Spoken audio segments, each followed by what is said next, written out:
Newton సిద్ధాంతం ప్రకారము energy neither created not destroyed. అంటే శక్తిని మనము సృష్టించలేము, నాశనము చేయలేము, కేవలము దాన్ని ఒక చోట నుంచి మరో చోటకు మార్చొచ్చు అని. అంటే న్యూటన్ పరిశోధన చేస్తున్నప్పుడు తనకు కూడా తెలుసు ఒక ఎనర్జీ ఉంది, అది ముందే క్రియేట్ చేసి ఉంది అనేది. ఆ క్రియేట్ చేసిన వాళ్ళు ఎవరై ఉంటారనేది ఆయన కూడా తెలుసు. కాబట్టి ఒక వస్తువు ముందు నుంచే ఉంది, అదే దైవ ప్రసాదితం.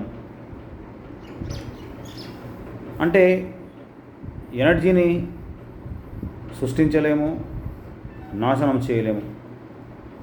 అదేవిధంగా భగవంతుడు కొద్దిమంది మనుషులకు జ్ఞానం ఇస్తాడు. ఆ జ్ఞానంతో వాళ్ళు పరిశోధనలు చేస్తారు. ఆ పరిశోధనలతోటి సాంకేతికత ప్రపంచంలో జనాలకు పరిచయం చేస్తారు. ఆ సాంకేతికత ద్వారా మానవాళి మనుగడ అభివృద్ధిలోకి సాగుతూ ఉంటుంది అనేది మీ అందరికీ ఇప్పటికే తెలిసి ఉంటుంది.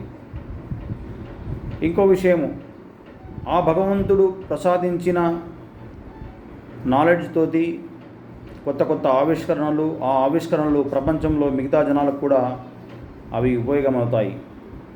కానీ అదే శాస్త్రజ్ఞుడు మీరు గమనిస్తే అతను మరణించిన జీవికి ప్రాణం పోయలేడు.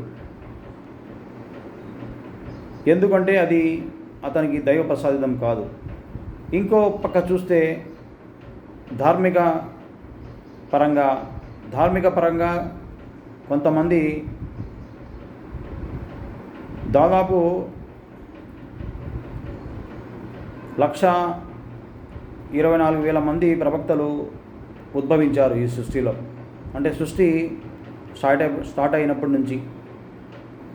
అంటే మనం ఒకటి చూస్తే అదే చదువురాని ప్రవక్తలకి దేవుడు ప్రసాదించిన ఒక మంచి వరం ఏమిటంటే, మనం చూస్తే ఈసా అలైహిస్సలాం ప్రవక్త గారు, యేసుక్రీస్తు గారు చనిపోయిన మనుషులను బతికించేవారు. ఆయన గారికి చదువు లేకున్నా కూడా ఆ యొక్క పవర్ అనేది అది దైవ ప్రసాదితమే.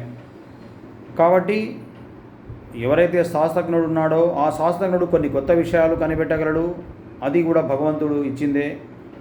ఆ శాస్త్రజ్ఞుడు చనిపోయిన మనిషిని బతికించలేడు జ్ఞానం ఉన్నప్పటికీ. చదువు లేని ప్రవక్తలు వచ్చేసి మరణించిన వారిని కూడా మళ్ళీ పునర్జీవం పోసి లేపడం జరిగింది. అంటే దీన్ని బట్టి ఏమని అర్థమవుతుందంటే, కొంతమంది అంటూ ఉంటారు భగవంతుడు లేదు, ఏమీ లేదు, కేవలం ఈ సృష్టి మానవాళికి ఉపయోగపడే వస్తువులను అందిస్తుంది, దీన్ని జుర్రుకొని ప్రపంచం వదిలి పోవలసిందే అనుకుంటున్నారు. అది అలా కాదన్నమాట. ఇదంతా దైవ ప్రసాదితమే. కాబట్టి ఈ దైవం ప్రసాదించిన విజ్ఞానాన్ని అందిపుచ్చుకొని ఆ విజ్ఞానం తోటి సాటి మానవాళికి ఉపయోగపడే పనులు చేయాలే కానీ మానవాళిని నాశనం చేసే పనులు చేయరాదు అని భగవంతుడే చెప్తున్నాడు. అది మరిచి మానవుడు పెడదారిన పోతున్నాడు. ఇంకో విషయం, కొంతమంది ఏమంటుంటారంటే ధార్మిక గ్రంథాలు సైన్సు చెప్పవు కాబట్టి సైన్సే ప్రపంచం అంటారు.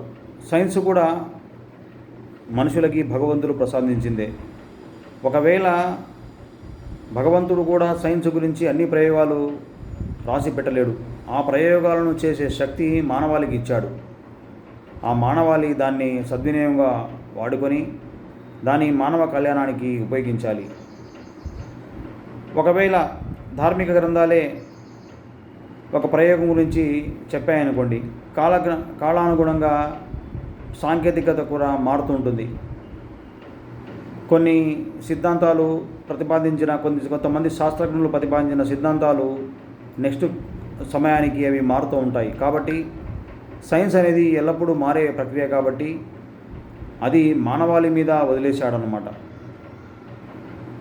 ఆయా కాలాల్లో ఆయా శాస్త్రజ్ఞులు దానికి అనుగుణంగా వాడుతూ అది నిరంతరము వృద్ధి చెందుతూ మార్పుకు లోనవుతూ ఉంటుంది. కాబట్టి ధార్మిక గ్రంథాల్లో సైన్స్ గురించి ఆ యొక్క సైన్స్ యొక్క బాధ్యత మానవాళికి ఇచ్చేశాడు. ఆ మానవాళిలో తను ఎన్నుకొని ఆ ఒక ప్రత్యేకమైన వ్యక్తికి విపరీతమైన జ్ఞానాన్ని ఇచ్చి ఆ జ్ఞానంతో అతను సాంకేతికత ప్రపంచానికి అందిపుచ్చే మాదిరిగా ఒక సిస్టమ్ను ఏర్పాటు చేశాడు ఆ భగవంతుడు.